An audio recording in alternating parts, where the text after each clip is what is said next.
बेटा बात है नहीं, अगर आपको थोड़ा सा पुराना ध्यान हो, अब सुन लो भाई, थोड़ा सा पहले जो हमने देखा था वो देखा था कि अगर -1 का स्क्वायर रूट लिया जाए तो क्या होता है, आयोटा, इसको हम आयोटा बोलते हैं।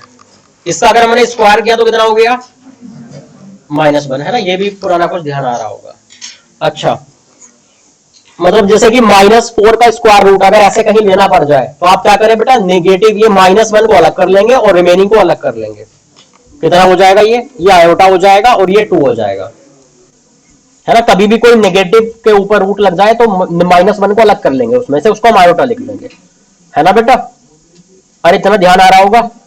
अच्छा, जैसे मान लीजिए मेरे पास लिखा हुआ है x² + x+1 = 0। x की वैल्यू क्या हो गई बेटा, वो -b ऐसे होता है ना, √b² - 4ac/2a। तो -b का मतलब -1 प्लस माइनस √b² - 4ac कितना हो गया, -3/2। बेटा -1 का रूट आ गया, जैसे हम इसे कैसे हैंडल करेंगे, -1 के रूट को अलग कर देंगे, √3 को अलग कर देंगे, है ना। -1 को अलग कर देते हैं ऐसे, और इसको क्या लिख दिया, आयोटा। तो भैया कुछ ऐसा हो जाएगा क्या, ±√3/2 और -1 के रूट को आयोटा लिख दिया, तो 2 नंबर हो गए, कि प्लस लेकर के, कि माइनस लेकर के, है ना। इतना तो ध्यान पुराना आ रहा होगा। ओके, इसको अगर लिखने की जरूरत हो तो लिखिए, वरना फिर मैं आगे चलता हूं, है ना। जिस जिसको जरूरत हो वो लिखते जाना, क्योंकि हो सकता है शुरू की कुछ बातें आपको ऐसे लगे कि आसान।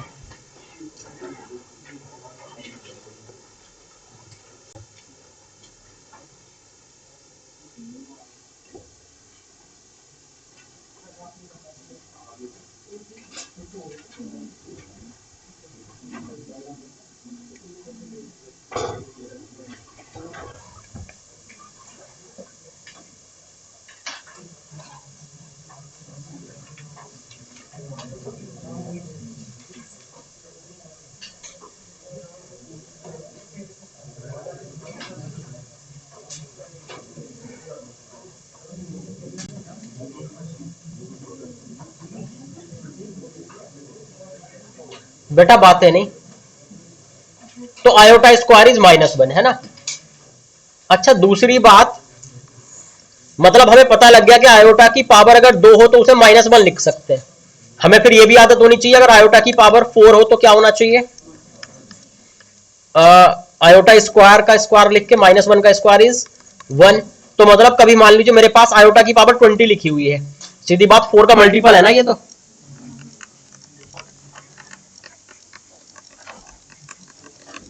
तो अब इसका मतलब अगर कभी भी आयोटा की पावर में 4 का मल्टीपल लिखा होगा तो सीधे उसको 1 लिख दिया करेंगे। मान लीजिए कभी मेरे पास ऐसा आ जाए बेटा, आयोटा की पावर मान लीजिए 523, तो मैं क्या करूंगा, उसमें से नियरेस्ट जो 4 का मल्टीपल होगा उसको मैं अलग कर दूंगा। 523 में नियरेस्ट 4 का मल्टीपल क्या है, 520। तो आयोटा की पावर 520 इंटू आयोटा की पावर 3, अलग अलग कर दोगे, इंटू में पावर ऐड होती है ना, तो उतनी बना देगा वो। और ये आयोटा की पावर जो 4 का मल्टीपल होगा इसको 1 लिख दिया करेंगे।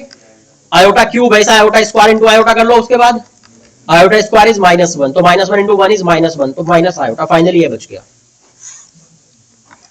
तो मतलब जब कोई बड़ी पावर आएगी आयोटा की तो हम नियरेस्ट 4 का मल्टीपल अलग कर देंगे, उसकी जगह पे 1 रख देंगे। ठीक है बेटा, और देखें आगे।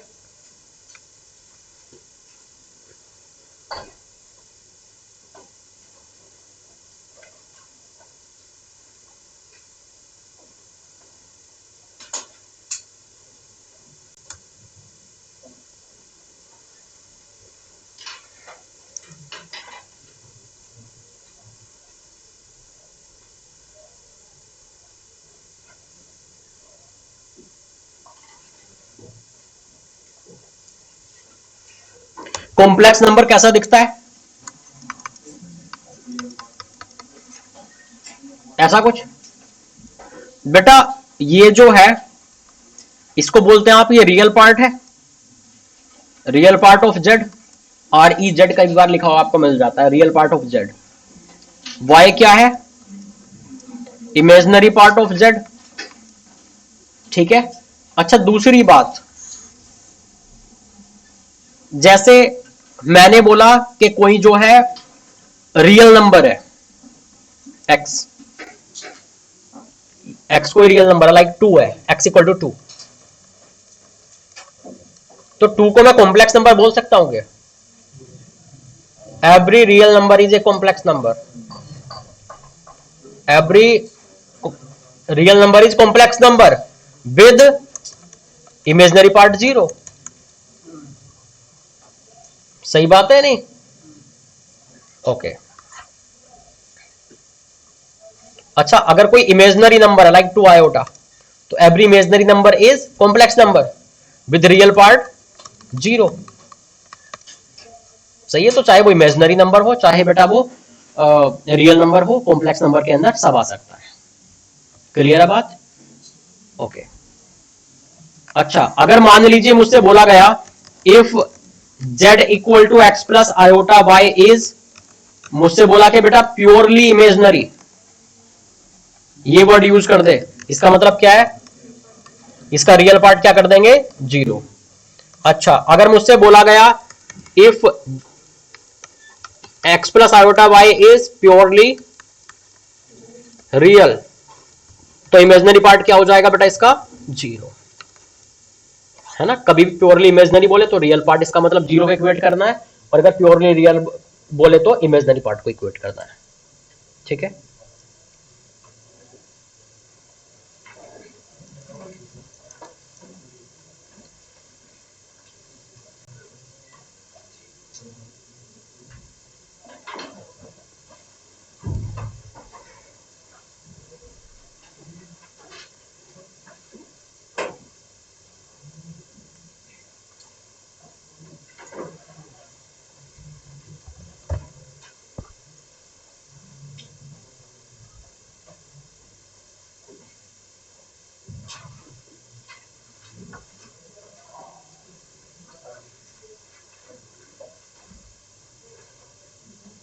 लिख लिया?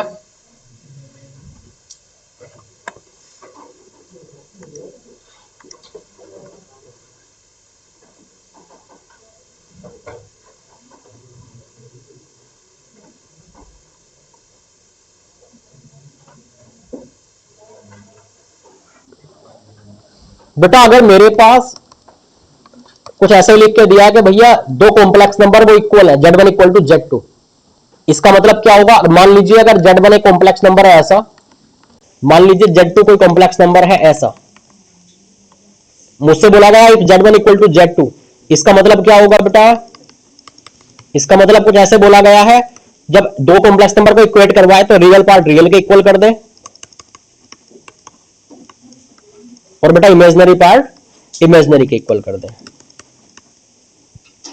सही है, जब भी दो नंबर को इक्वेट करवाए तो रियल पार्ट को रियल के इक्वल करना है और इमेजिनरी को इमेजिनरी वाले के साथ इक्वल करना है।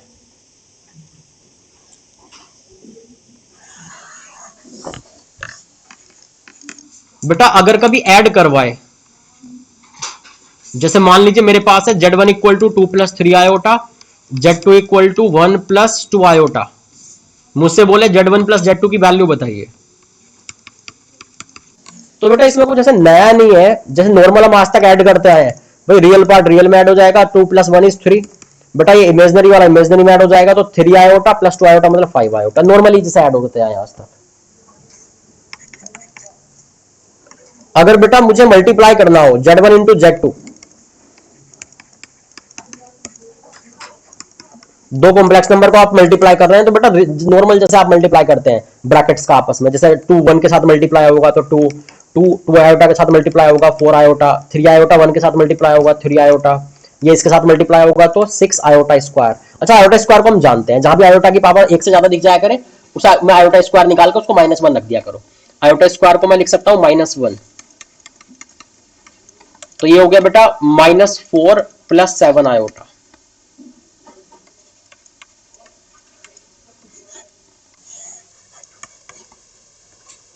कोई दिक्कत है किसी को इसमें? सही है भैया? मतलब नॉर्मल, जैसे नॉर्मल हम दो ब्रैकेट्स को मल्टीप्लाई करते आए ऐड करते आए सब वही चल रहा है बिल्कुल, बस जहां आयोटा स्क्वायर दिख जाए बस उसकी जगह पे -1 रख देना है और कुछ भी नहीं। आगे चले, आपने कॉन्जुगेट का नाम सुना है? ओके।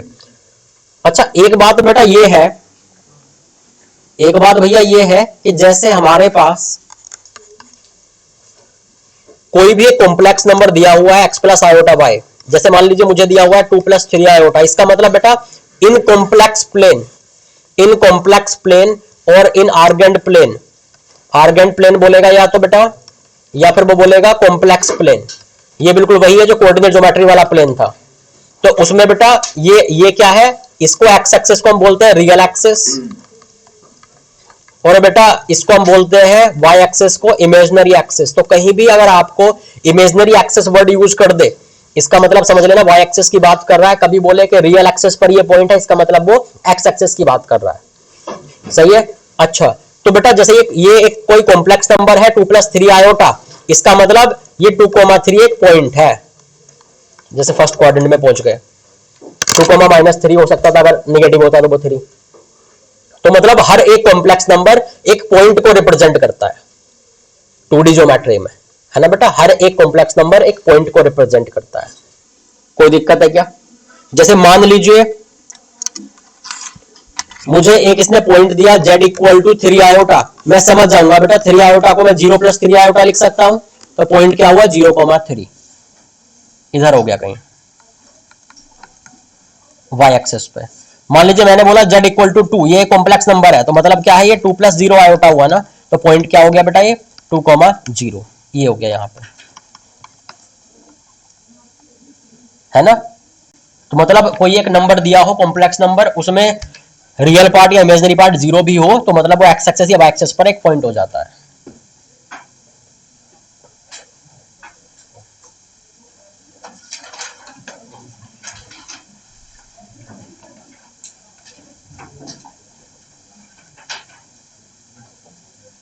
कोई दिक्कत है किसी को?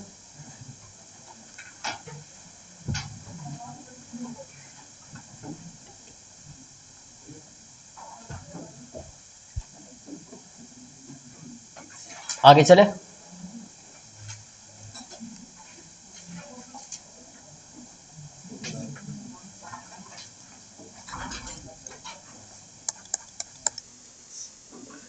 अगर हमारे पास z = x + आयोटा y लिखा हुआ है, मैं बोलूं इसका कॉन्जुगेट क्या होगा? बस क्या करें, आयोटा के आगे साइन चेंज कर दें। सही है। जैसे मान लीजिए 2 - 3 आयोटा का कॉन्जुगेट क्या होगा, आयोटा के आगे का साइन चेंज कर देंगे बस। क्लियर है भैया? बस आयोटा के आगे का साइन बदल दो तो उसका कॉन्जुगेट हो जाता है।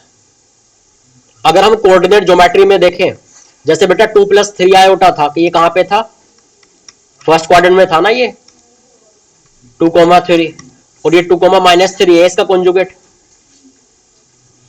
ये इधर दिख रहा है मुझे। बेटा ऐसा नहीं लग रहा कि ये दोनों पॉइंट एक दूसरे की मिरर इमेज है इन एक्स एक्सेस, जितना ऊपर था उतना ही नीचे आ गए ना, क्योंकि वाई का साइन ही तो चेंज हो गया है। इसका मतलब मैं बोल सकता हूं, अच्छा इसको जो रिप्रेजेंट करते हैं ना कॉन्जुगेट को, वो जेड बार से रिप्रेजेंट करते हैं, है ना। इसका मतलब ये हुआ कि conjugate Z bar and Z are mirror image, mirror image बोलो या रिफ्लेक्शन बोलो एक ही बात है, mirror image of each other in X axis.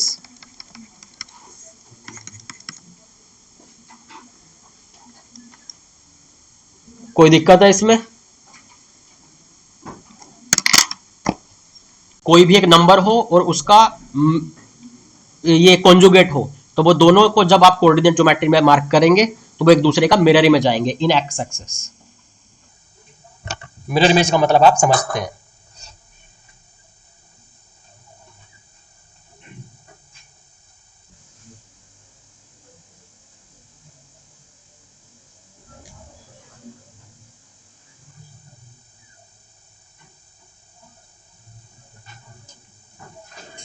लिख लिया।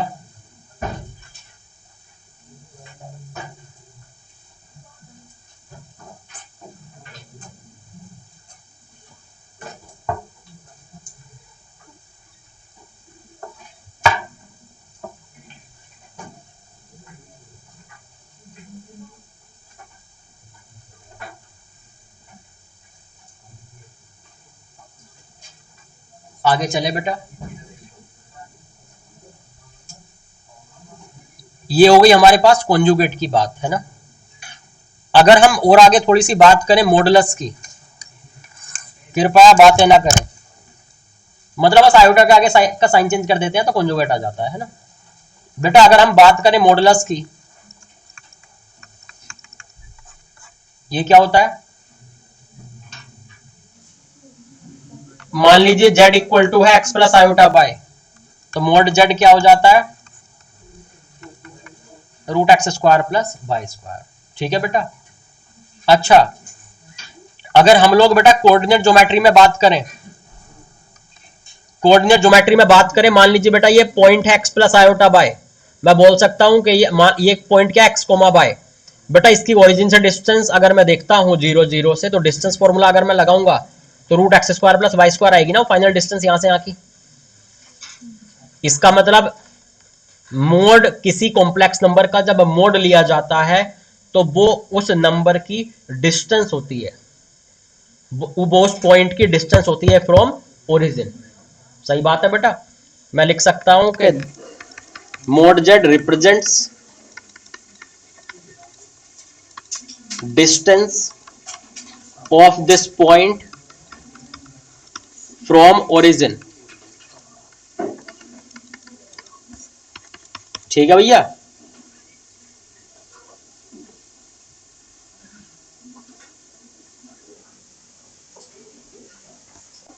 अच्छा, मान लीजिए z इंटू जेड बार किया मैंने, मतलब एक कॉम्प्लेक्स नंबर इंटू उसका कॉन्जुगेट, ये हो गया x plus iota Y into X minus iota bye.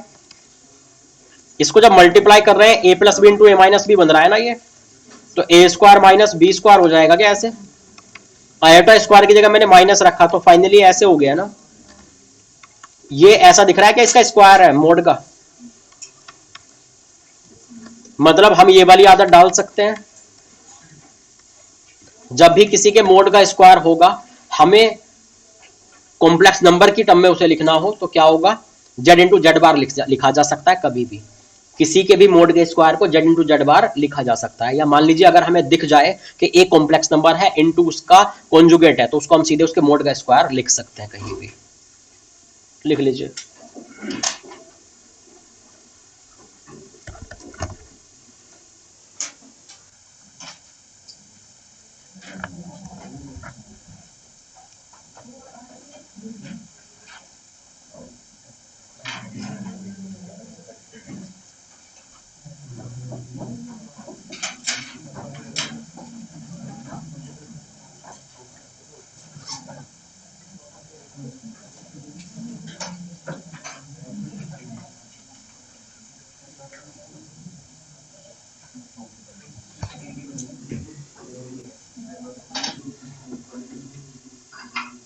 लिख लिया बेटा।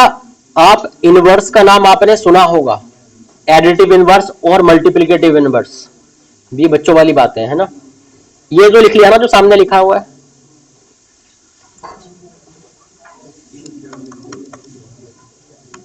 है ना, तो एडिटिव इनवर्स तो क्या हो गया भैया, मजा तब आएगा जब कोऑर्डिनेट ज्योमेट्री आ जाएगी इसमें। एडिटिव इनवर्स ये हो गया बेटा, मल्टीप्लिकेटिव इनवर्स क्या हो जाएगा,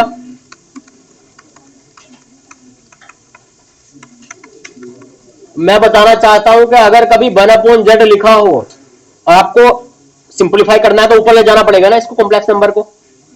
तो बेटा आप जानते हैं कि z into Z bar equal to क्या होता है, मोड का स्क्वायर।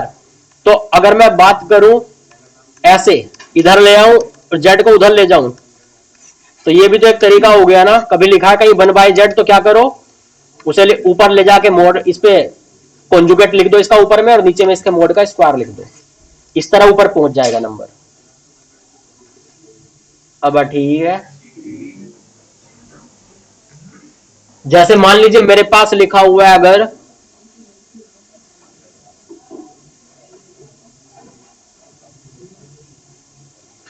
2 माइनस रूट 3 आयोटा, मुझे इसे ऊपर लेके जाना है, तो बेटा एक तो इसका कॉन्जुगेट लिख दूंगा ऊपर में, नीचे में इसके मोड का स्क्वायर, मोड का स्क्वायर तो वो हो गया ना भैया, 2 स्क्वायर प्लस √3 स्क्वायर, तो 2 प्लस √3 आयोटा अपॉन ये कितना हो गया बेटा 4 प्लस 3 7, है ना। तो ये हो गया ऊपर ले जाके। तो कभी भी कोई नीचे लिखा हो कोई कॉम्प्लेक्स नंबर उसे ऊपर ले जाना हो तो इस तरह कर दो, ऊपर कॉन्जुगेट लिख दो, नीचे में उसके मोड का स्क्वायर लिख दो।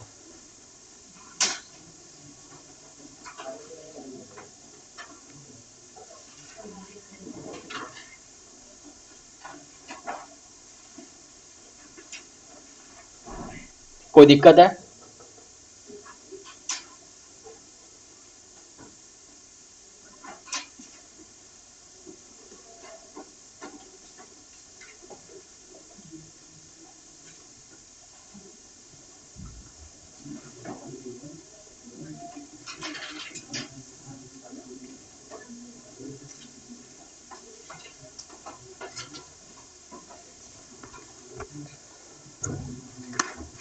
लिख लिया बेटा?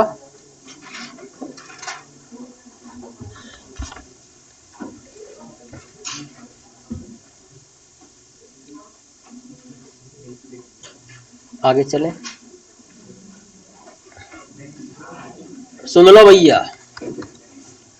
अब कभी तो आपको ऐसे लिखा हुआ दिखेगा, कभी आपको दो कॉम्प्लेक्स नंबर का डिफरेंस लिख के तब ये लिखा हुआ दिखेगा, है ना बेटा। तो अगर अगर बेटा ये दिखे, इसका मतलब अगर मान लीजिए ये दिखे, मैंने मान लिया कि जैसे z है, z इक्वल टू क्या है भैया, मैंने z1 ले लिया x प्लस आयोटा y1, मैंने z2 बोल दिया x2 प्लस आयोटा y2। तो z1 का अगर मैं मोड लूंगा तो क्या होगा, √x1 square plus y1 square. बेटा अगर मैं z1 माइनस z2 का मोड लूंगा तो दिस माइनस दिस करूंगा तो क्या आ जाएगा, ऐसे आ जाएगा क्या। तो ये अपने आप में रियल नंबर है, ये इमेजिनरी वाला हिस्सा है इसका, इसका मोड लिया जा रहा है तो क्या हो जाएगा, √x1 minus x2 square plus y1 minus y2 square. बेटा इसका मतलब हुआ कि अगर एक कॉम्प्लेक्स नंबर पर मोड लगे तो वो उस पॉइंट का ओरिजिन से डिस्टेंस है। और बेटा अगर दो कॉम्प्लेक्स नंबर लिखे हुए हो अलग अलग, उनके डिफरेंस पर मोड लगे तो वो क्या है, उनके बीच की डिस्टेंस है ना। डिस्टेंस फॉर्मूला ही तो बन गया ये, दोनों में डिफरेंस समझ गए बेटा। एक कॉम्प्लेक्स नंबर पे मोड मतलब उस कॉम्प्लेक्स नंबर की ओरिजिन से डिस्टेंस, दो कॉम्प्लेक्स नंबर का डिफरेंस लिख के मोड लगाया मतलब उन दोनों के बीच की डिस्टेंस। कोई दिक्कत है बेटा? इन सबको नोट करते जाओ।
ठीक है बेटा।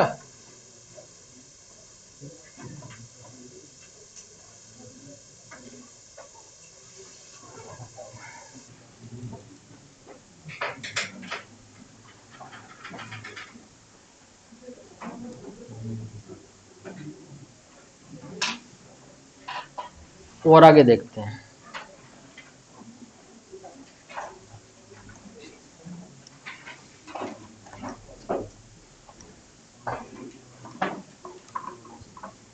मैं अगर इनकी प्रॉपर्टीज की बात करूं,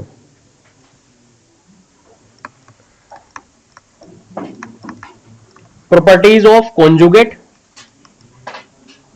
एंड मोडलेस। तो बेटा अगर कुछ नंबर्स चाहे प्लस में लिखे हो, चाहे माइनस में लिखे हो, चाहे मल्टीप्लाई में लिखे हो, चाहे डिवाइड में लिखे हो, अगर इन पे ओवरऑल कॉन्जुगेट लिया जाए उनका, तो बेटा वो अलग अलग डिस्ट्रीब्यूट हो जाता है।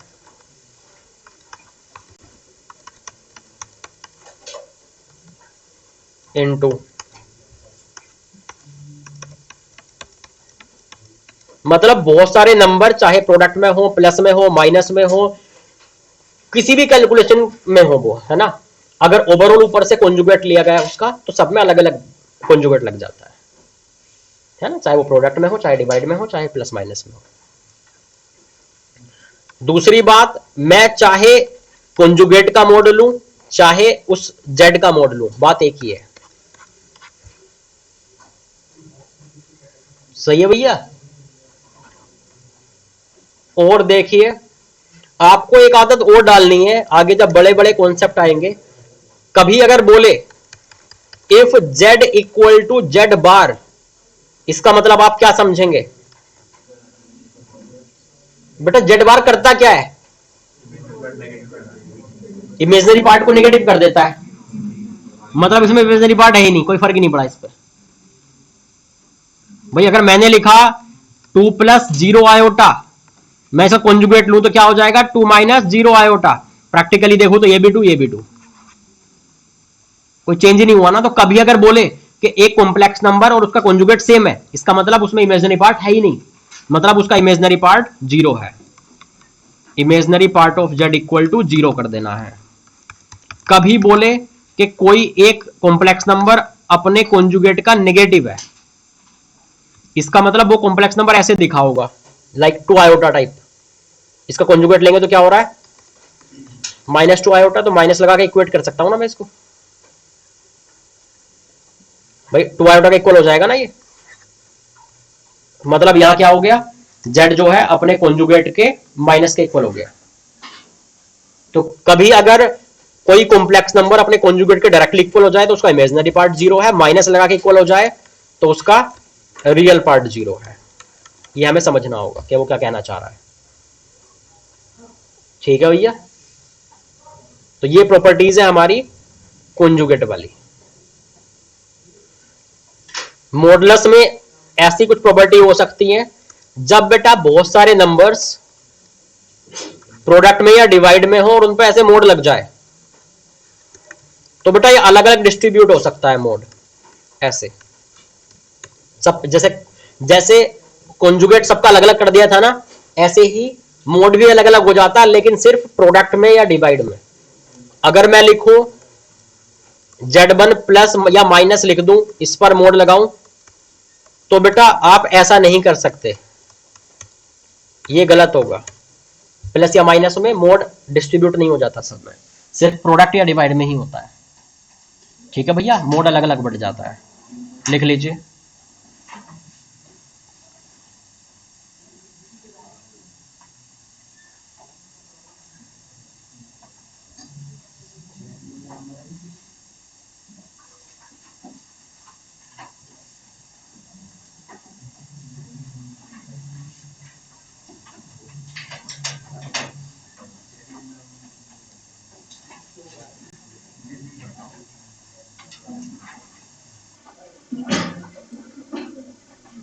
बेटा क्लास के बाद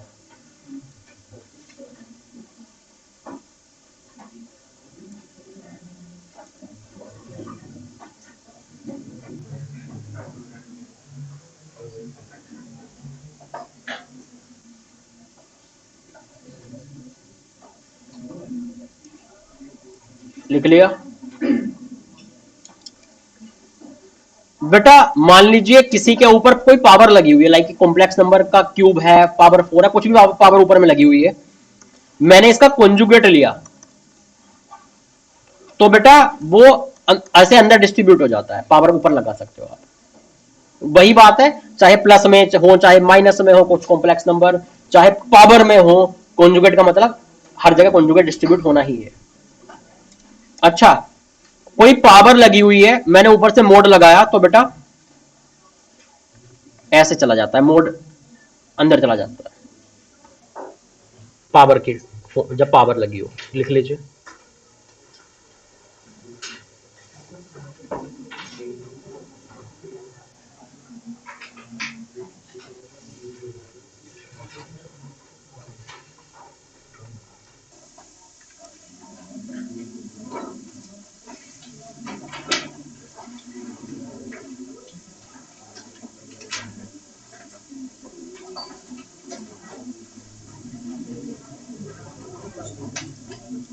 मान लीजिए मेरे पास है 2 × Z लिखा हुआ है, मैंने ऊपर से मोड लगा दिया, तो 2 बेटा आराम से बाहर निकल जाएगा, है ना। वो ये कांस्टेंट तो ऐसे ही बस बाहर निकल जाता है, कॉमन आ जाता है बाहर में। चले आगे।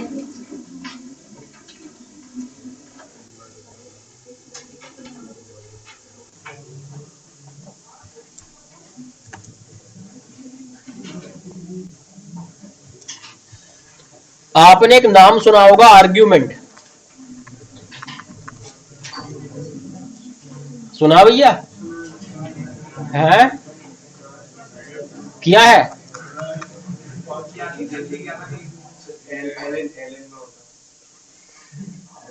क्या? अच्छा अच्छा अच्छा, मैं कुछ और समझ गया था एलन का मतलब। अच्छा अच्छा, आर्ग्यूमेंट। आर्ग्यूमेंट तो बेटा बातें नहीं। मान लीजिए ये कोई कॉम्प्लेक्स नंबर है, कृपया बातें ना करें। मान लीजिए ये कोई कॉम्प्लेक्स नंबर है, कॉम्प्लेक्स नंबर बोले तो कि एक पॉइंट हुआ ना, ये है भैया एक्स एक्सिस, ये है मान लीजिए वाई एक्सिस। तो बेटा इस कॉम्प्लेक्स नंबर को अगर मैं यहां से ज्वाइन करवा दूं ओरिजिन से, तो ये पॉजिटिव एक्स एक्सिस की डायरेक्शन से जो एंगल बनता है, इसको आप क्या बोलते हैं? आर्ग्यूमेंट।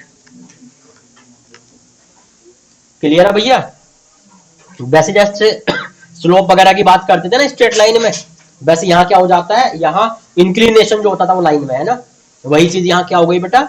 आर्ग्यूमेंट हो गई है। कॉम्प्लेक्स नंबर को ज्वाइन करवा दीजिए इससे, वो आर्ग्यूमेंट हो गया। और सुनिए और सुनिए और सुनिए, ये तो आर्ग्यूमेंट इसका है ना, इस कॉम्प्लेक्स नंबर का आर्ग्यूमेंट हुआ ना।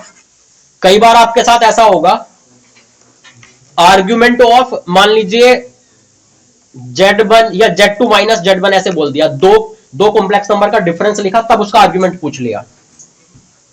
इसका मतलब ये होगा भैया कि हमारे पास मान लीजिए ये एक्स एक्सेस है, ये वाई एक्सेस है, कहीं Z1 होगा, कहीं Z2 होगा। आपने वेक्टर पढ़ा है क्या? अगर मैं वेक्टर, दो पोजीशन वेक्टर का डिफरेंस लेता हूं, ये भी तो पोजीशन वेक्टर ही समझ सकते हो, दो पॉइंट ही तो होते हैं, वही पोजीशन वेक्टर भी, कॉम्प्लेक्स नंबर भी दो पॉइंट है, उनका डिफरेंस क्या लेता है? डिफरेंस का मतलब क्या होता है उनका? उन दोनों दोनों पोजीशन वेक्टर का डिफरेंस मतलब उनको ज्वाइन करवाने वाला वेक्टर। इसका मतलब Z2 माइनस Z1 मतलब ये वेक्टर, ये वाला वेक्टर। सही बात है नहीं? इसका मतलब मुझसे बोला गया आर्ग्यूमेंट ऑफ दिस, इसका मतलब मुझसे बोला गया कि ये जो Z2 माइनस Z1 वेक्टर है ना, ये एंगल, ये वाला एंगल एक्स एक्सेस से जो एंगल बना रहा है, Z1 और Z2 को ज्वाइन करने वाली लाइन एक्स एक्सेस से जो एंगल बनाती है, इसका मतलब उसको बोला जाएगा argument of Z2 minus Z1। तो आप इसमें ये समझ गए कि बेटा आर्ग्यूमेंट अगर एक कॉम्प्लेक्स नंबर का लिखा हो तो सीधे उसको ओरिजिन से ज्वाइन करवाएं और उसको एंगल ले एक्स एक्सेस से। अगर दो पॉइंट का डिफरेंस लिख के तब आर्ग्यूमेंट लगाए तो दोनों पॉइंट को ज्वाइन करवा के वो जो लाइन है आगे बढ़ाओ उसको, वो जो एंगल बना रही है एक्स एक्सेस।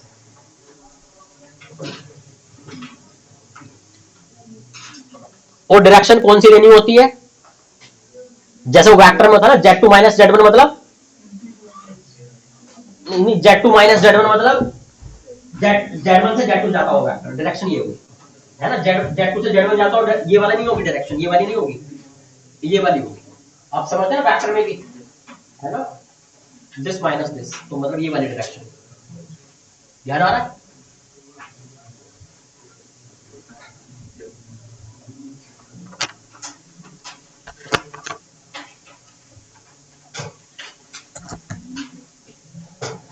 नोट कीजिए।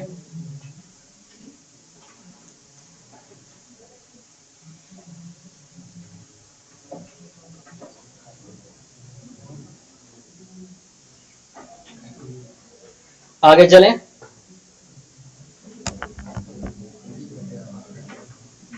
बेटा आर्ग्यूमेंट की जब बात आती है, इसमें दो तीन तरीके होते हैं या दो तीन फॉर्म होती हैं। जैसे आपको थोड़ा सा ध्यान हो, हम लोग जब ट्रिग्नोमेट्रिक इक्वेशन पढ़ते थे, उसमें जो है उसके सॉल्यूशन दो तीन तरीके से दे सकते थे, लाइक जनरल सॉल्यूशन, है ना, या फिर principal solution, least positive solution. 0 से 2 पाई में लेते थे। लीस्ट पॉजिटिव मतलब सबसे छोटा भी हो और पॉजिटिव भी हो। कुछ ध्यान आ रहा है कुछ? ओके। अब लीस्ट पॉजिटिव और प्रिंसिपल एक ही बात हो जाती थी। 0 से 2 पाई में दोनों होते थे। कंफ्यूज हो जाते हो आप तो तुरंत, है ना। समझ रहे हो लीस्ट पॉजिटिव का मतलब? समझ रहे? अच्छा सुनो भैया, अब बात ऐसी है, यहां बेटा बात यह है ना कि एंगल रिपीट करता है ना खुद को बार बार। जैसे कि अगर मैं बोलूं, मैं अगर आपको ट्रिग्नोमेट्री में पढ़ा रहा होता कुछ, मैं बोलता कि ये जो एंगल है ना, ये जो लाइन एंगल बना रही है यहां से, मान लो ये 45 डिग्री बना रही है। कोई आता बोलता कि नहीं सर आप गलत बोल रहे हो, आपको आता जाता नहीं है कुछ, एक बार ऐसे घुमाओ इसको, सही है ना, 360 डिग्री प्लस 45 डिग्री बना रही है एक्स एक्सेस से। तो कोई गलत बात थोड़ी थी बेटा, सही बात थी, है ना। इसका मतलब आर्ग्यूमेंट बेटा बहुत सारे हो सकते हैं। आर्ग्यूमेंट इसका मतलब बहुत सारे हो सकते हैं। इतना क्यों सोच रहे हैं? अच्छा आपको सच में कुछ नहीं आता, ऐसे सोच रहे होंगे। तो मतलब अगर यहाँ कोई कॉम्प्लेक्स नंबर हुआ, उसको ओरिजिन से मैंने ज्वाइन करवाया, तो बेटा ये एंगल एक राउंड लेके भी हो सकता है, 2 राउंड लेके भी हम लोग दे सकते हैं। मतलब आर्ग्यूमेंट कई सारे एंगल हो सकते हैं। उस एंगल को क्या कर लो आप, 2 पाई ऐड करते जाओ, तो सेम लोकेशन में पहुंचते जाएंगे ना, बार बार वही आता जाएगा ना। मान लीजिए मैंने बोला कि किसी का आर्ग्यूमेंट है 45 डिग्री, मैंने बोला 360 प्लस 45, तो गलत नहीं है। हो सकता है किसी ने और थोड़ा मजे किए हो, ऐसे इधर से घूम के गया हूं, इधर को ये डायरेक्शन लेते हैं तो नेगेटिव होता है ना। तो कभी एक्स, हमें मैंने तो ये बोला था पॉजिटिव एक्स एक्सिस से लेना है बस, मैंने इसको नहीं बोला कि इधर की डायरेक्शन में लेना है। तो किसी ने पॉजिटिव एक्स एक्सिस से इधर से घुमा के देखा हो तो, लेकिन आपको पता है इधर से अगर जब देखते हैं नेगेटिव में लेते हैं तो क्या बोल सकते हैं, माइनस 315 डिग्री, है ना। सब एक ही बात है। इसका मतलब आर्ग्यूमेंट तो बेटा बहुत सारे हो सकते हैं। तो यहां पर भी जैसे वहां था ना प्रिंसिपल सॉल्यूशन, जनरल सॉल्यूशन, यहां भी हमने क्या काम किया कि इसको दो अलग अलग नाम दे दिए। आर्ग्यूमेंट मतलब सब चलेगा, आर्ग्यूमेंट मतलब 45 भी चलेगा, 360 प्लस 45 भी चलेगा, इधर से लिया हुआ भी चलेगा, मतलब माइनस 315 भी चलेगा। कहां था ये मान लो ये जेड है, ये ओरिजिन है, तो बेटा ये माइनस 315 भी चलेगा। लेकिन हम लोग बात करें अगर प्रिंसिपल सॉल्यूशन की, मतलब प्रिंसिपल आर्ग्यूमेंट की, प्रिंसिपल आर्ग्यूमेंट भी बोल सकते हैं और हम उसको एम्पलीट्यूड भी बोल सकते हैं, है ना। मतलब समझ रहे हो? देखो आर्ग्यूमेंट मतलब ओरिजिन से ज्वाइन करवाओ उस कॉम्प्लेक्स नंबर को और एक्स एक्सिस से एंगल देख लो, सही है। बेसिक हमारे दिमाग में यही आना चाहिए कि बस एक्स ऐसे ऊपर की तरफ को देख लो, बस वही आर्ग्यूमेंट है। लेकिन वो पॉसिबिलिटीज बहुत सारी हो सकती है ना। तो यहां इसने ऐसा किया बेटा, एक नाम दे दिया एम्पलीट्यूड या फिर प्रिंसिपल आर्ग्यूमेंट। तो इसने बस इतना बोला कि थीटा को ना माइनस पाई से पाई तक ही ले पाओगे, इतनी सी बात की इसने सिर्फ। मतलब एंगल को इससे बाहर मत निकालो। अगर आपने जो आंसर दिया है, जो आर्ग्यूमेंट दिया, वो इसके अंदर है आपका आंसर, तो आपका जो आर्ग्यूमेंट है उसी को आप एम्पलीट्यूड भी नाम दे सकते हो, उसी को आप प्रिंसिपल आर्ग्यूमेंट भी बोल सकते हो। जैसे जैसे मान लीजिए ये कोई कॉम्प्लेक्स नंबर है भैया, -1 प्लस आयोटा, ये कॉम्प्लेक्स नंबर है। मैंने एंगल देखा, ये कितना आ गया, 90 प्लस 45 मतलब 135 डिग्री। तो बेटा इसको मैं इधर से देखता तो कितना आ जाता है, -225 डिग्री, सही है नहीं। ऐसे हो सकता है कोई एक पूरा राउंड मार के आ जाऊंगा फिर से, तो मतलब कई सारी बार मैं इसी एंगल को लिख सकता हूं। तो सब आर्ग्यूमेंट सब होंगे, लेकिन अगर मैं इसका एम्पलीट्यूड बोलूं, एम्पलीट्यूड ऑफ जेड, या फिर अगर मैं बोलूं कि प्रिंसिपल आर्ग्यूमेंट ऑफ जेड,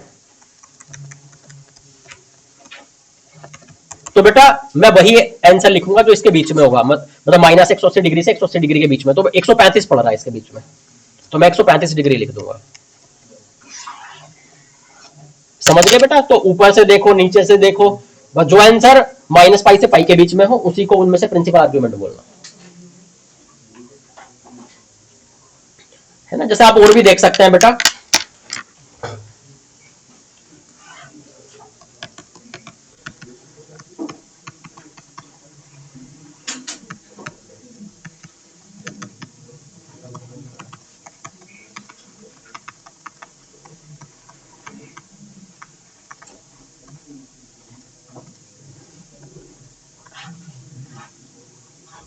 मान लीजिए यहां मेरे पास कुछ ऐसा लिखा हुआ है, एक कॉम्प्लेक्स नंबर दिया है बेटा, इसका अगर मैं इधर से देखूंगा तो कितना हो जाएगा 225 डिग्री, इधर से देखूंगा तो कितना हो जाएगा माइनस 135 डिग्री।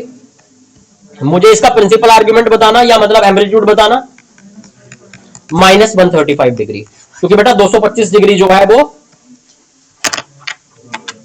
है 225 जो है वो माइनस पाई से पाई के बीच में नहीं आ रहा, इसलिए वो नीचे की तरफ वाला लेना पड़ा। तो समझ रहे हैं आप बात को? आप चाहे ऊपर से देखना पड़े चाहे नीचे से, अगर माइनस पाई से पाई के बीच का आप आंसर दे रहे हैं, उसका आर्ग्यूमेंट दे रहे हैं, तो उसको आप प्रिंसिपल आर्ग्यूमेंट या एम्पलीट्यूड नाम दे सकते हैं।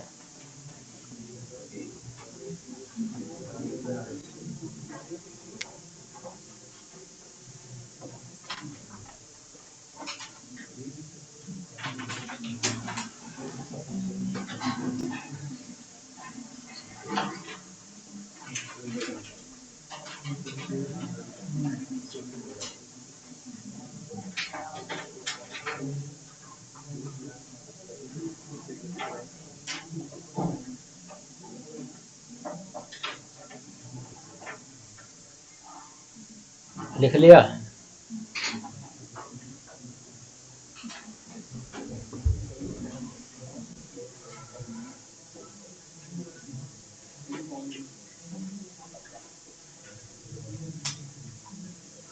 आर्ग्यूमेंट बोल सकता है, प्रिंसिपल आर्ग्यूमेंट या एम्पलीट्यूड एक ही बात है।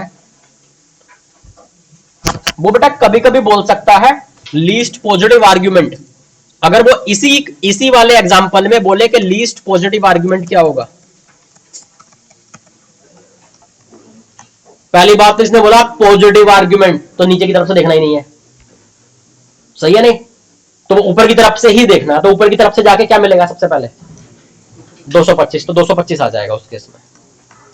मतलब लीस्ट पॉजिटिव बोले तो ऊपर की तरफ से जाओ और सबसे पहले जो एंगल मिल जाए ऊपर की तरफ से जाके, बस वही आंसर है। एम्पलीट्यूड में या प्रिंसिपल आर्ग्यूमेंट में नीचे ऊपर दोनों देखो, उनमें से जो माइनस पाई से पाई के बीच को वो आंसर दो। लेकिन लीस्ट पॉजिटिव के केस में ऊपर से ही देखना है, क्योंकि ऊपर की तरफ से देख के ही पॉजिटिव दिखता है, नीचे से देखते हैं तो नेगेटिव में जाते हैं ना हम लोग। डू यू हैव एनी दिक्कत है? ओके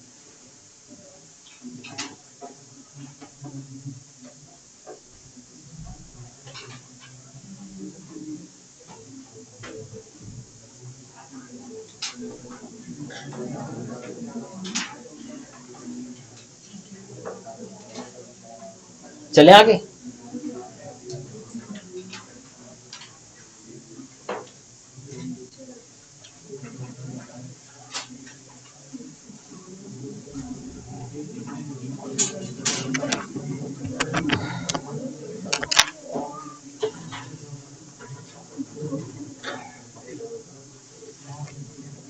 कृपया ध्यान दें,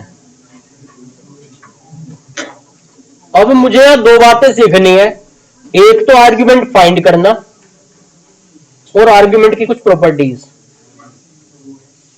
है। इधर ध्यान दे लो बेटा, बातें बाद में। एक तो आर्ग्यूमेंट कैसे फाइंड करना है और आर्ग्यूमेंट की प्रॉपर्टीज, बिल्कुल वैसे ही जैसे हमने अभी मॉडुलस और कॉन्जुगेट को कैसे फाइंड करना है वो सीखा और उसकी प्रॉपर्टीज सीखी है ना। अगर मुझे बोला कि आर्ग्यूमेंट फाइंड करो, बेटा देखो ये तो क्या है कि थोड़े देखे वाले हैं सारे, -1 वगैरह है ना, कि 45 डिग्री होता है, थोड़ा सा एग्जैक्ट भी पता होना चाहिए ना, थोड़ी बहुत वैल्यू बदल जाए तो एक्स वाई की। जब आर्ग्यूमेंट फाइंड करना हो, to find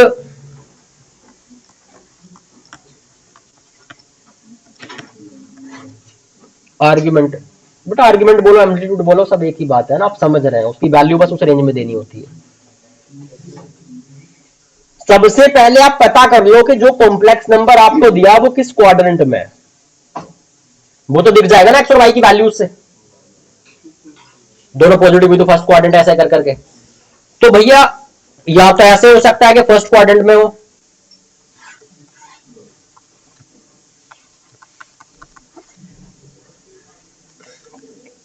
if z lies in first quadrant, दूसरा केस क्या हो सकता है, if z lies in second quadrant।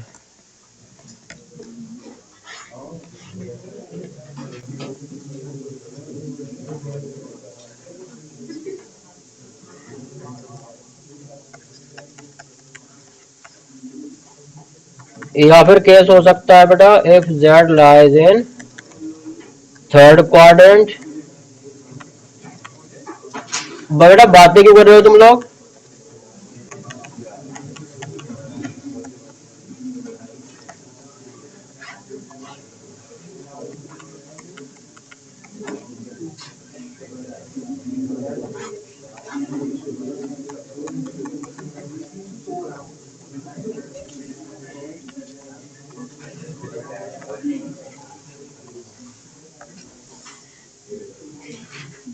बेटा यहां मुझे आर्ग्यूमेंट की बजाय मुझे प्रिंसिपल आर्ग्यूमेंट या फिर मुझे एम्पलीट्यूड निकालना सीखना चाहिए ना। बाकी आर्ग्यूमेंट की बाकी वैल्यू देनी हो तो 2 पाई ऐड कर ही सकते हो, सही है नहीं? तो आपको आदत डालनी चाहिए कि एम्पलीट्यूड कैसे निकलना है ना बेटा, क्योंकि कहीं एम्पलीट्यूड निकालने के चक्कर में आपने आर्ग्यूमेंट निकाल दिया नॉर्मल वाला तो कहीं वैल्यू बाहर ना चली जाए, है ना। तो हमें एम्पलीट्यूड की आदत डालनी होती है। देखिए तो आप तो जहां भी पूछे एम्पलीट्यूड निकाल के यूज करो, सबसे अच्छी बात हुआ, कहीं गलती नहीं होगी। सबसे पहले क्वाड्रेंट देख लेंगे। अब जब आपने क्वाड्रेंट देख लिया, आपको पता ये वाला एंगल चाहिए, ये वाला चाहिए ना। अच्छा और बताओ, अगर सेकंड क्वाड्रेंट में होगा तो कौन सा एंगल चाहिए, ये वाला, 0 से पाई में तो चाहिए होता है ना एम्पलीट्यूड। अगर थर्ड क्वाड्रेंट में होगा तो कौन सा एंगल चाहिए, ये वाला, वो भी नेगेटिव में, क्योंकि बेटा माइनस पाई से पाई है ना, तो फर्स्ट और सेकंड क्वाड्रेंट में तो पाई कवर हो जाएगा ना, यहां तक नीचे हुआ तो फिर इधर से जाना पड़ेगा ना, नीचे की तरफ से, यहां हुआ तो इधर से, मतलब नीचे के दोनों क्वाड्रेंट में हुआ तो 0 से माइनस पाई में वैल्यू मिलेगी नीचे की तरफ से जाके, ऊपर के दोनों क्वाड्रेंट में हुआ तो ऊपर की तरफ से जाके 0 से पाई में वैल्यू मिलेगी। तो फिक्स बात है, माइनस पाई से पाई के बीच में रहना है हमें। अब ये अगर मुझे निकालनी है वैल्यू, बेटा एक बात बताओ, ये एक्स कोमा वाई पॉइंट है तो ये तो हो गया एक्स, और ये कौन हो गया, अबे तो ये तो tan theta equal to Y upon X हो गया क्या, मतलब theta equal to tan inverse Y upon X. अरे सही है। अब ये सुन लो चारों एक बार में लिख लेना। अगर मैं बात करूं इसकी, सुन लो भैया, चलो इसकी बात करते हैं पहले फोर्थ वाले की। यार ये क्या है, ये एक्स है क्या, ये क्या है, ये किसने बोला बाय, हाँ अबे मोड बाय, पाई नेगेटिव है लाला, है ना, ऐसा नहीं है डिस्टेंस को तुरंत वाई बोल दोगे, मोड वाई होगा ना, क्योंकि वाई इज नेगेटिव नीचे है, वाई की वैल्यू -2 हुई तो डिस्टेंस तो 2 है ना, तो मोड वाई। तो ये एंगल क्या हो गया इस केस में, tan inverse mod Y upon X. लेकिन बेटा नीचे तो नेगेटिव लेना है ना, तो ऐसे बोल दूं क्या कि theta equal to minus tan inverse Y upon X. एक काम करो, सब में मोड की आदत डाल लो, सब में ये मोड लगा लो सब में, ताकि पॉजिटिव नेगेटिव का चक्कर ही खत्म हो जाए, क्योंकि डिस्टेंस पे मोड काम करता है ना। और देखें, अगर मैं बात करता हूं इस वाले की, अरे सुन लो भैया, ओए सुन लो, ये क्या, ये है मोड एक्स, ये है वाई, वाई पॉजिटिव है। अच्छा सब में मोड लगा लो ना यार, आपको अच्छा लगेगा। वरना आप ये सोचोगे कि कहां मोड लगाना है कहां नहीं लगाना है, ये सोचोगे आप लिखते हुए। बेटर सब जगह मोड लगाओ, जो पॉजिटिव और नेगेटिव। मोड से तो डिस्टेंस आती है। बेटा बेटा ये एंगल क्या हो जाएगा, ये वाला, ये tan inverse y upon mode y upon mode x। हमें कौन सा चाहिए, ऊपर वाला थीटा, वो पाई में से माइनस करके आ जाएगा क्या? अच्छा, pi minus tan inverse mode y upon x। Clear है? सारे tan इनवर्स में मैंने मोड लगा रखा है। अच्छा ये बताना बेटा,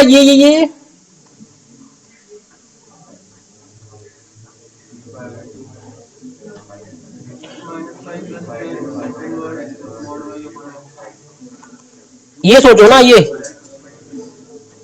जैसे ये है, ये एंगल तो क्या हो गया, ये जैसे ये हो गया मेरे पास मोड बाय, ये हो गया बेटा मोड एक्स, तो ये एंगल हो गया tan inverse mode bye upon mode x, ये वाला। अब ये एंगल लाना हो ये वाला, तो पाई में से माइनस करके आ जाएगा, लेकिन मुझे माइनस में चाहिए ना, नीचे वाला माइनस में काउंट होता है ना, तो पाई माइनस करके फिर माइनस का मल्टीप्लाई करना पड़ेगा।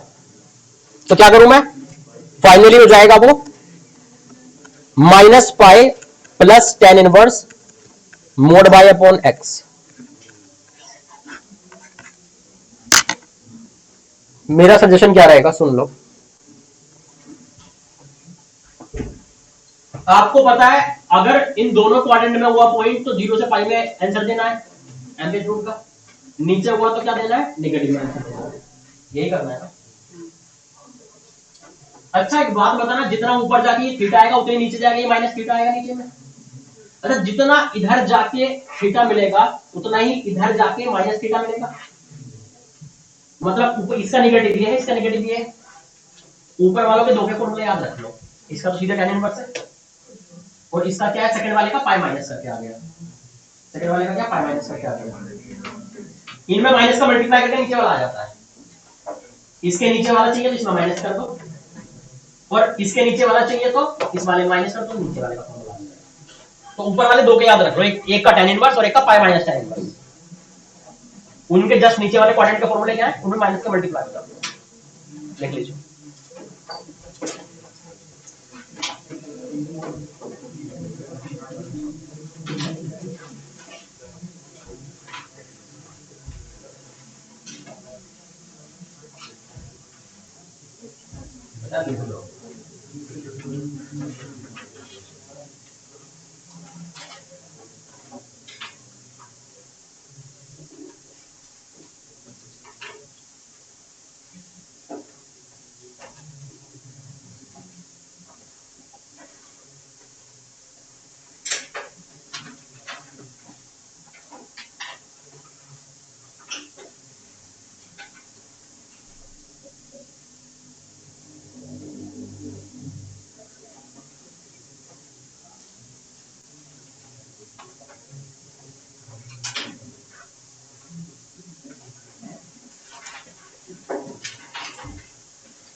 लिख लिया।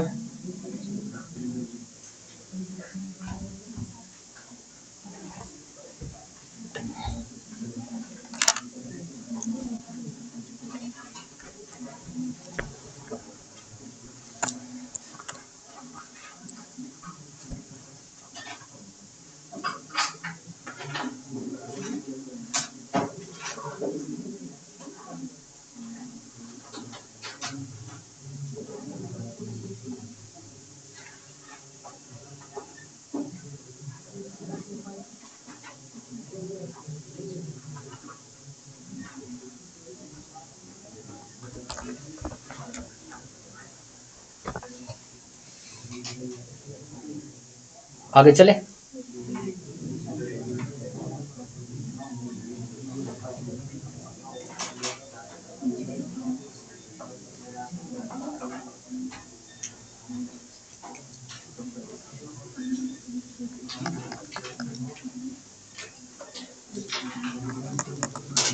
Find amplitude of complex numbers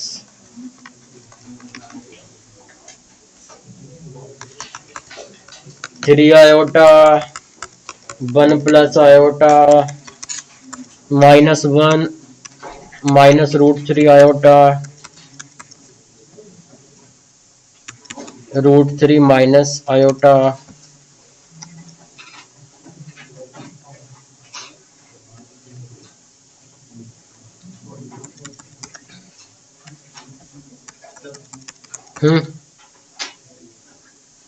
तो हुआ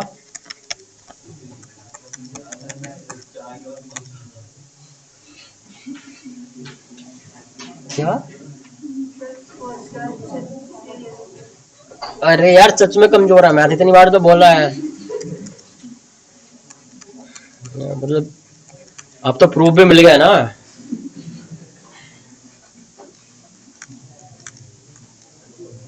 बस मैथ कमजोर है, अंग्रेजी आती नहीं है।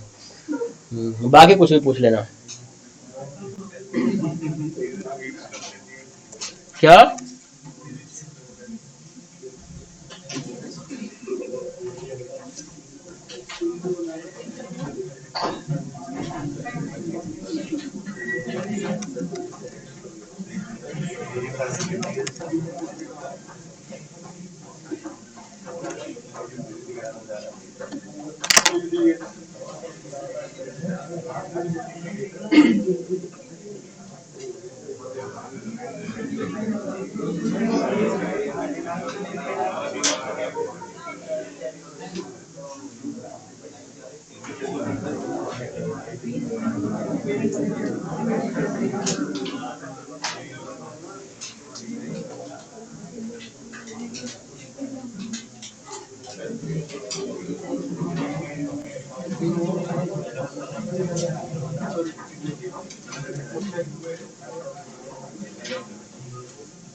हाँ भाई क्या करेंगे इसमें? ये पहले वाले का क्या है भाई आर्ग्यूमेंट? जो प्योरली इमेजनरी या प्योरली रियल हो उसको तो सीधे लिख दिया करो। आपको पता भाई 3 आयोटा कहां होता है? 3 आयोटा मतलब 0 + 3 आयोटा मतलब 0,3 पॉइंट कहां मिल रहा? 0.3 पॉइंट वाई एक्सेस पे, पॉजिटिव वाई एक्सेस पे। तो कितना एंगल बना रहा है? एक्स एक्सेस से 90 डिग्री। तो सीधे लिख दो इसको, तो 90 डिग्री है मतलब π/2। जो प्योरली इमेजनरी हो या प्योरली रियल नंबर हो वो एक्सेस पर मिलता है, या तो एक्स एक्सेस पे या वाई एक्सेस पे, तो सीधे उसका एंगल हमें पता होता है। 1 + आयोटा कौन सा क्वाड्रेंट है? फर्स्ट क्वाड्रेंट है। फर्स्ट क्वाड्रेंट का तो सीधे फॉर्मूला था ना, tan इनवर्स।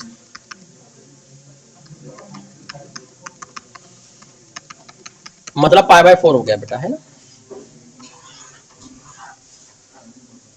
मैं अगर इसकी बात करूं, ये कौन सा क्वाड्रेंट है बेटा? Third quadrant.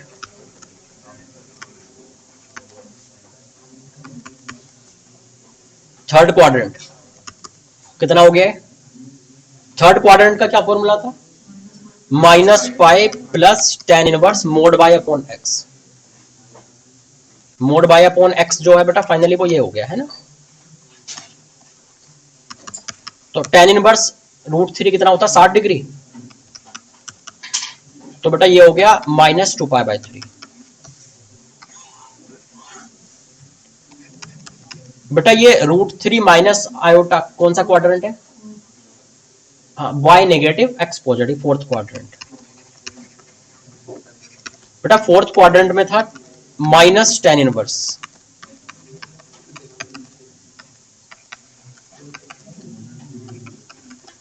ऐसा हो गया मतलब -π/6।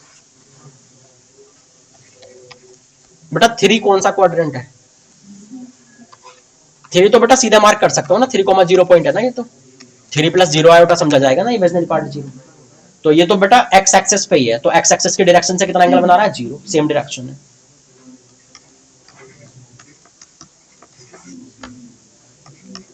-5 आयोटा का क्या सीन है? अच्छा, मतलब ऐसे लिया जाएगा ये 0 -5 आयोटा, मतलब 0, -5 है पॉइंट, या नेगेटिव बाय पे, तो कितना नीचे की तरफ से ऐसा एंगल लिया जाएगा ना, तो -π/2 है ना नेगेटिव में। मैं अगर इसकी बात करूं, जब कुछ कॉम्प्लेक्स नंबर्स मल्टीप्लाई डिवाइड में लिखे जाए, तो एक तरीका तो यार सिंप्लीफाई कर लो, एक बन जाएगा, फिर बता दो। जैसे डिवाइड किया, मान लीजिए मैंने इसको नीचे वाले से, कितना हो गया? वैसे मैंने नीचे वाले को बोला भी था कि ऊपर ले जाना हो तो क्या कर सकते हो,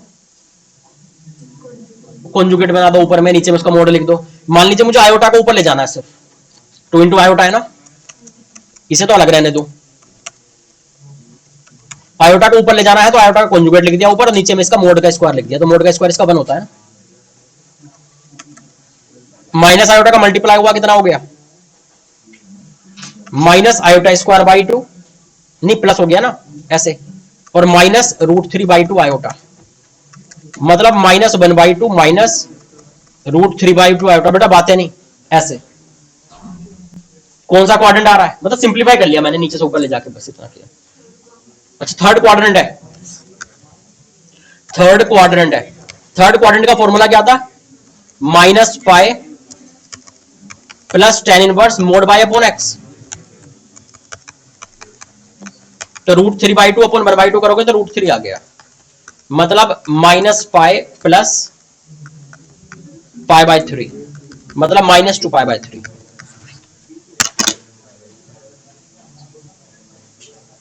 कोई दिक्कत हो तो बताओ मुझे।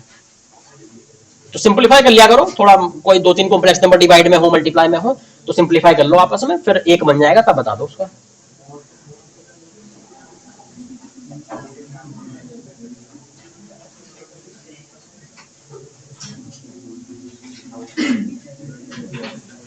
बेटा बातें नहीं,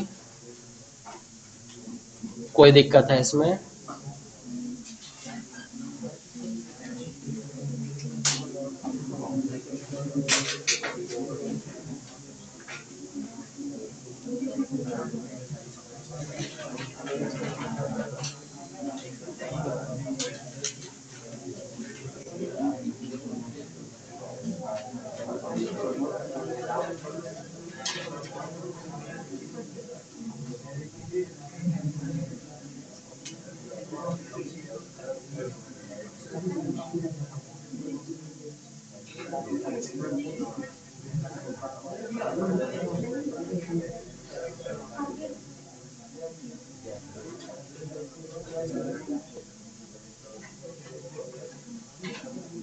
लिख लिया?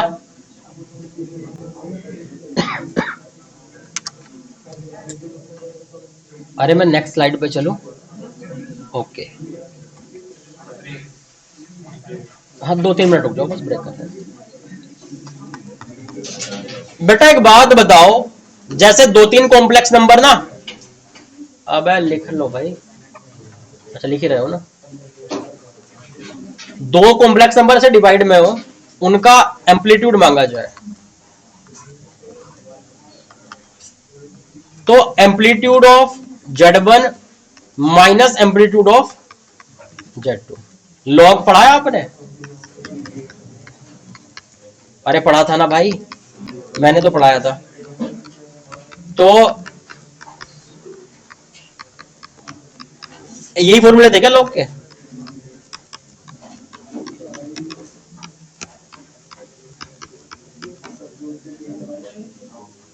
जब 2 कॉम्प्लेक्स नंबर प्रोडक्ट में या डिवाइड में या पावर कोई लगी होती है, उस पे ये एम्पलीट्यूड ऐसे काम करता है, मतलब राइट साइड में अलग अलग निकाल के रख दो। बेटा ये 2k पाई ओवरहेड होता है यार इनमें, where k is an integer.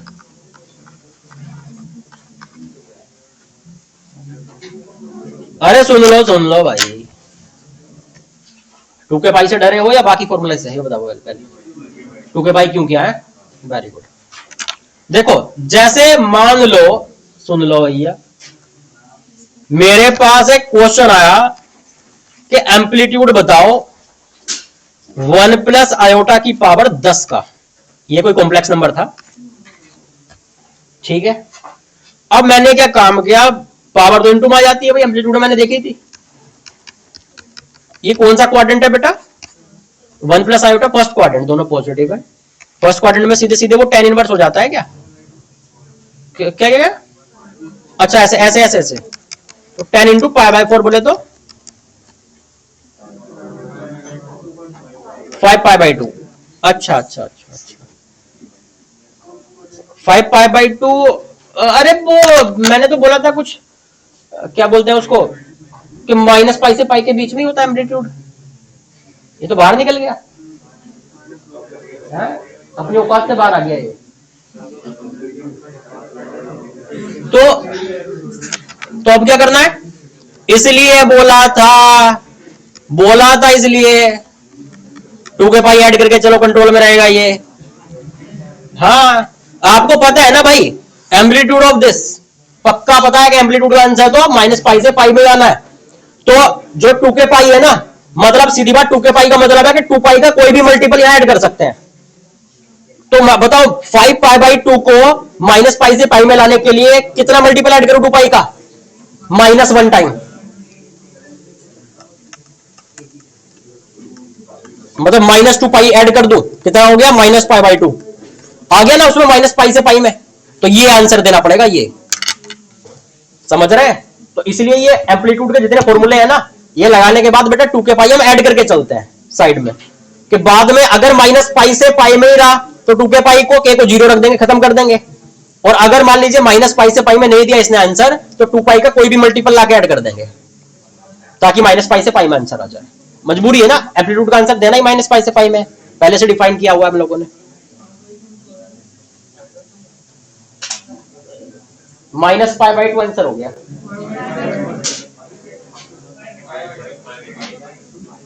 एक मिनट, ये 5 पाई बाई 2 किधर है? अच्छा अच्छा सुनो, अच्छा माइनस 2 पाई करने से कितना हो गया? अच्छा पाई बाई 2, अच्छा सब्ट्रैक्ट करना ही नहीं आता यार, ठीक है।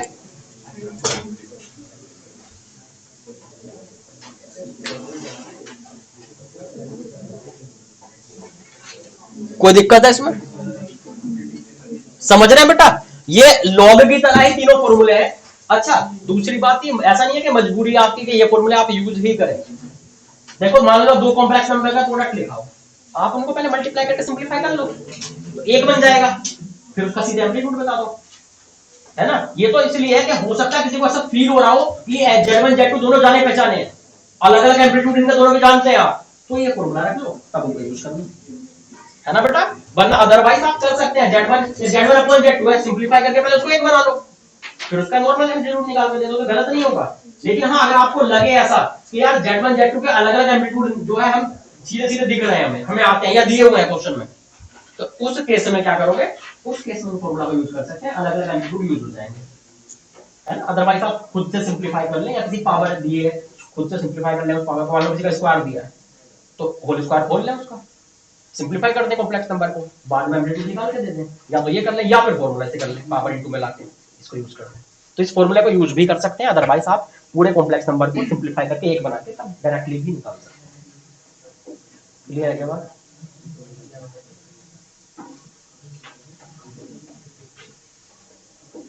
मुझे पता आदौ क्लियर नहीं हुई है वाली बात, है होई क्या?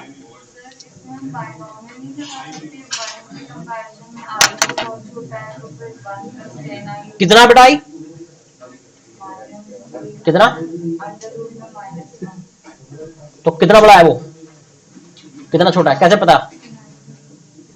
नहीं बता सकते बेटा, मतलब सिर्फ नेगेटिव का रूट होने से छोटा बड़ा थोड़ी हो गया बेटा, छोटे और बड़े तो रियल में रियल कंपेयर होता है, सही है। हाँ अरे सुन लो, मैंने जैसे बोला था ना बेटा मेथड 2, मैंने क्या बोला था कि अगर इन फॉर्मूला को आप ना भी लगाना चाहें तो पहले जो नंबर आपको दिया है, जिसका एम्पलीट्यूड मांगा है, उसको पहले अलग से रख के सिंपलीफाई कर लो। तो जैसे मैंने अलग से रख के सिंपलीफाई करने की कोशिश ही कर सकता हूं, पता नहीं होगा या नहीं, देखते हैं।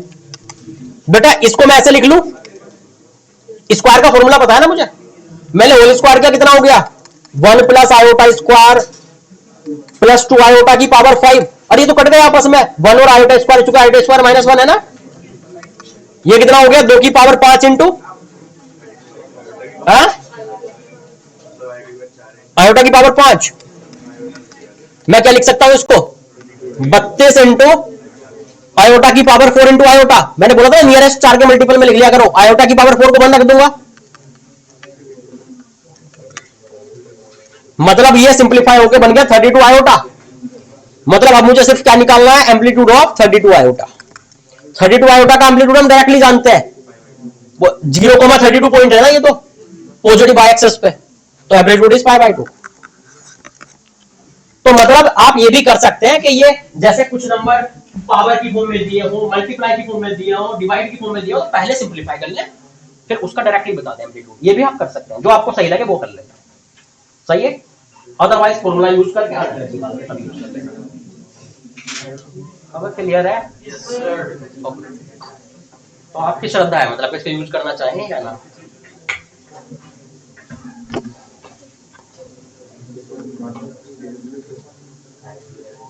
मुझे लग रहा है कि जब मैंने वो बताया था आपको, जब मैंने आपको स्कूल लेवल का पढ़ाया था, तो शायद यहां तक पढ़ाया होगा।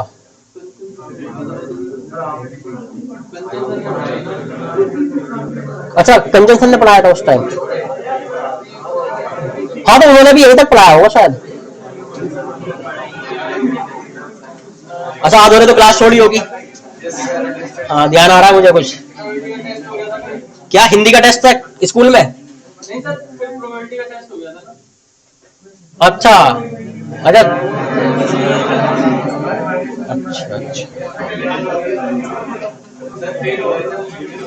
अच्छा, मतलब वो तो भला है इस लॉकडाउन का कि आप लोग फेल नहीं हुए स्कूलों में, है ना। वरना पता नहीं कितने फेल होते तुम मेरे स्कूलों में। जिस तरह क्लास छोड़ते थे वहां पे स्कूल लेवल वाली, 11th में जो तुम स्कूल लेवल का टॉपिक होता है ना, क्लास छोड़ के जाते थे, है ना। तो वो तो स्कूल में ऐसे ही बस पास कर दिया होगा किसी तरह लोग। क्या बेटा?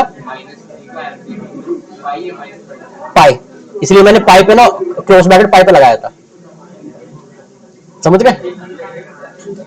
तो अभी 5 मिनट का गैप लेते हैं बीच में, फिर दूसरी क्लास शुरू करेंगे।